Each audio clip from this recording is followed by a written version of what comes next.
Aloha no kako o wau o Joshua Nakilo Kaina i Kapono Manguel. We're coming to you from Hamakua, Hawaii.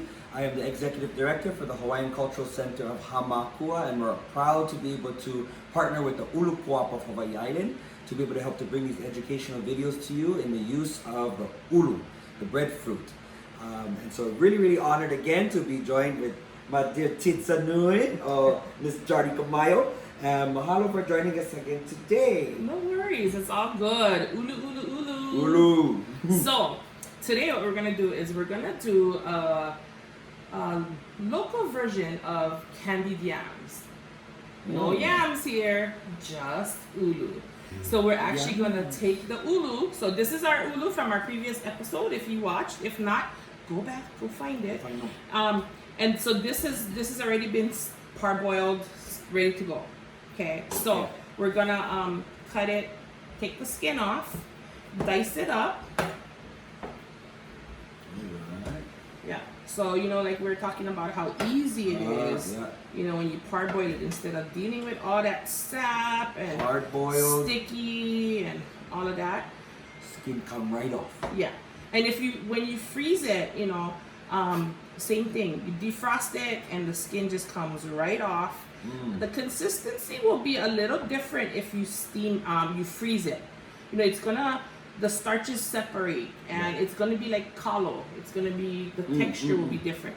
But I promise you, once you cook it, it will, the starches come back together and you'll be ready to go and it'll taste like ulu. So I usually like to do, for a 9x13 pan, I usually like to do a half ulu. Half ulu. Yeah, half of a ulu. But these ulus is like 5-6 pounds. This is big ulu. YPO, that's right. YPO, yes. Texas ain't got nothing on YPO. Just joking. Everything's big in the valley. Yeah, exactly. So I just like to cube it up, Okay. No need to be exact perfect size. Okay. So you're cutting out the core. I cut out the core, yeah. Although the core is edible, and I think you tried it, in the last episode. And did you do your homework? Did you find out the nutritional value? No, yeah. Oh, okay. F. You get an F. Everyone's welcome to go do that study. So you was the... Never mind, we're not going to go there. How you do your homework? I go on a Facebook Live and tell everybody, hey, do my homework for me, right? So I usually do like a half a ulu. It depending, like I said, on the size. I probably can use maybe... maybe that much more. Half a quarter. Half a quarter. Half and quarter. Yeah. So I cut the ulu in half, and then I quartered it, and so this is 1/8. You was good in math in school. Absolutely not. How I cook measurement? Okay, that one and that one, throw them inside. Throw them inside, paste, right? And that's how most of us cook. And so even for me, it's like when they ask me for a recipe, I'm like, I just eyeball them. And it doesn't work all the time. But so this is probably roughly about 5 cups of cubed ulu is what I would say. Okay. And then we just chunking them up, taking out that core piece. None of be uniform sizes. Okay. So this, just for it pretty, that's why. So, and then this is what we're looking at. So just all cubed up like this. Okay, and this is boiled. This is already boiled. It's soft. You could actually eat it. Yep. You could eat it right here like this. Table ulu. See? No. It's good. Yeah. So try that piece back in now. Okay, so this is all our ulu that's cubed up. We're gonna do a 9x13 pan, and I've sprayed it with PAM, cooking non-stick spray, just because it makes the cleanup a lot easier, And so I just put it all in a bowl, from the bowl to the pan. Okay. Just kind of like even it out a little bit, like this. Nice. Yeah. See, and so you see how that's like the perfect amount. Then exactly perfect. So our mixture is gonna be 1 cup of brown sugar. You can use light or dark brown sugar. Dark brown sugar just has more molasses in it versus the light brown sugar. So brown Well, sugar. you can dessert sometimes Yeah. that molasses. Is I like to add in a half a teaspoon of nutmeg because it just Nutmeg, kind of gives it an extra. There's that holiday spice for Yeah, you too. exactly. And then 1 teaspoon of ground cinnamon. And I want to let you know this cinnamon actually comes from Ha'ula. My Oh, wow. friend has a cinnamon tree, and she started taking, like, she'll debark it, dry it, grind it up, and make her own cinnamon. Oh, right. So local cinnamon, right? How often do you hear that? The first? But you can use your store-bought cinnamon if that's all you have, right? And then I take 1 block of butter, which is a half cup. Half a cup of butter. So just put it all in there. And if you can pass me that spatula. Right it. And then we're just gonna mix it all together. If you like it a little bit more buttery, you can add more butter to it, you know. But yeah, so that is fine. Very cool. Alright, so in this Okay. process of making that candied yam. Yeah. Candied ʻUlu. Candied ʻUlu. So basically, if you cannot remember, just take your recipe for candied yams and substitute ʻUlu, and just follow the same directions. If your recipe calls for a little bit more of this or that, that's totally fine. But just substitute your yams for ʻUlu. Okay. Okay? Can I get one of the spoons there? Alright. Any spoon? Yep. And then what we do is we just spoon it over. Yeah, you smell it, right? Okay, waft my name. Yeah, smell. It's the cinnamon. It's That's the cinnamon, yeah. And it's ʻUlu. And it's ʻUlu, yeah. An interesting flavor. We're so accustomed to the yam flavor. Yeah. This will be nice. And so it's a little bit firmer too. So it's kind of, so I'm just going to mix a little bit, you know, just spread it out. Okay. And as it cooks, it'll all It melts in there. melt in there and get all ooey gooey and sticky and yummy. A fun little observation. So, in the front part of the ʻUlu, it has all these puka from where it was. So you know that stuff's gonna get in there. It's gonna stick into them pores. So the ones like that. Oh. Yeah, and all that gooiness sticks into that. Right. That's the go-to piece, right? That's the one you're gonna be looking for. So look for the puka. I just kind of cover it, you know, like that. Like I said, it'll spread out when it's cooking. And if you want a little bit more, then go ahead. Do 2 blocks of butter, 2 cups of sugar. Go for it, whatever. That's a candy yam. Yeah. And then, of course, you need the marshmallows. Marshmallows. Yeah. Oh. And you just top. Oh, run away. And I help with this one. okay. You like eat one, that's why. No, right? See, I don't care for just marshmallows straight up. I like them roasted. Or roasted, like this, yes. yeah. I was the one child that was actually had the patience to rotate that bug on the fire till it was golden brown.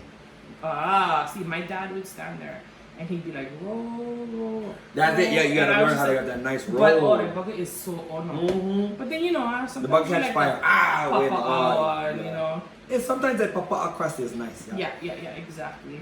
All right. So then we're just covering it all like that. So the good thing about this one is, you know, you're cooking at Thanksgiving feast. You get so many things to prepare. You can actually do this, put it in the refrigerator the day before, 2 days before, and just have it sitting there ready. Yeah, then prepped, ready to go. Prep ready to go, and then come Thanksgiving Day right before you're ready to serve, because it's going to take about 10 to 15 minutes depending on your oven. All you're doing is reheating and letting the marshmallows melt down. So then you just take it, get the oven door for me, please, sir. I'm gonna come this side. Alright. Go right in there. Nice. And so, like I said, depending on your oven, I would say about 10-15 minutes. If it's cold, you just took it out of the refrigerator, it's going to take a little bit longer. Okay, well, what do you have that set at right now? Right now, the oven is at 350. 350? Yeah, 350, 15, 20 minutes, and it'll be gooey, yummy. Good. Yeah, kind of remember that very- ulu's already pre-boiled, yeah? So Yeah. it's not really a full cooking method there. So the 15 minutes, getting a nice ooey gooey, getting that cinnamon and all that sugars to melt down and, Yep. and caramelize and Yeah. Oh, Control yourself. Oh my! Oh, no. Alright, so we'll be back in a blink of an eye because of Okay. the magic of editing, right? Alright.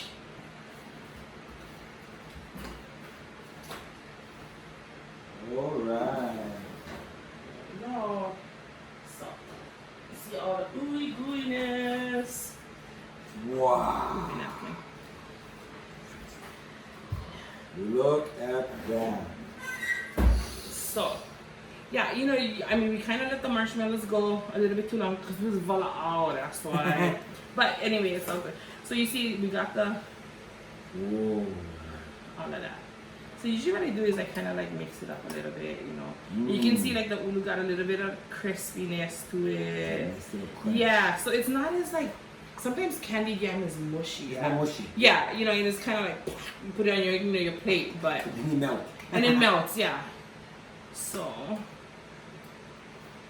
Oh my goodness. now I know you was looking for this piece right here. Right there, with the Yeah, paws, the one with the puka. puka, you know, It's that infiltrated. all the marshmallow head. Oh. Go down inside. Mm. And here you go. Oh my goodness. Oh, we're gonna do this. We're gonna do this. Oh my gosh. Whoa, it's like a Cinnabon. Right? Mm. Because the breadfruit has like a breadish It's a quality. British flavor, yeah. Quality to it, you know, and so it actually, and that's what it reminds me of. It's like a cinnamon, and it's like super, super hot. So don't burn your tongue now. Yeah. Oh my gosh. This is so honored. So you can see we're like totally Thanksgiving, yeah. Mm-hmm. I was surprised that the Cinnabon, because it does have that nice dough flavor. Yeah. Like a nice Cinnabon Yeah, gives yeah, us, you yeah, know. yeah. But it's not, ain't no gluten here. Didn't come from no wheat on the continent. It's from right here. Right here in the valley. Yeah. So you got all this like gooiness, you know. So what I usually do is I just kind of like scoop it all over. Oh, I'm telling you, like, this is so good. They're a great addition to your Thanksgiving, to your Christmas, to any time of the year. Because this bad boy is, oh no. Yep. It is definitely a go-to dessert. Oh my goodness. And you can feel. Oh gosh. It's a good healthy starch. Yeah. Of course, you know, we kind of kill all the goodness with the sugars Oh, and sugar, the marshmallow everything. and all that stuff, you know. But it's brown sugar. Oh, so it's healthier, right? Oh, but I tell you, this is so good.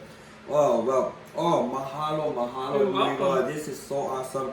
So again, another just thinking outside of the box too, but using our traditional starches right here throughout Hawaii, throughout Polynesia, throughout the Pacific. Ulu breadfruit is completely available to us without having to get things shipped in from the continent. And again, we've heard, especially a lot of the heavy factory chemical farming that we hear with potatoes and such. So this is a good way to help to replace even the yams and potatoes and such like that, localizing it.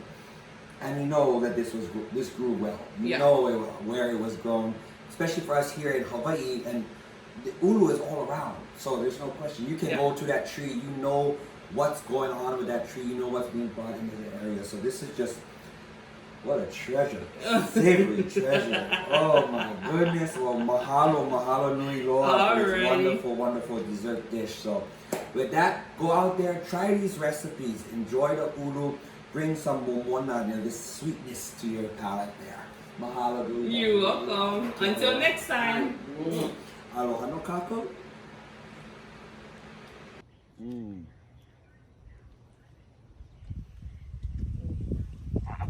Oh my God. Oh. It's so good. Oh, mahalo. Ano ai me ke aloha nui a oko. O wau o Joshua Ranakila o ka aina I ka pono Menguau. Coming to you from Hamakua, Hawaii Moku. I am the Executive Director for the Hawaiian Cultural Center of Hamakua, located in Honoka'a. And we're very, very honored to be able to participate and to partner with the ʻUlu Co-op of Hawaii on this special project featuring the ʻulu, the breadfruit, a very important Polynesian starch native to the tropics and very much bountiful here in Hawaii.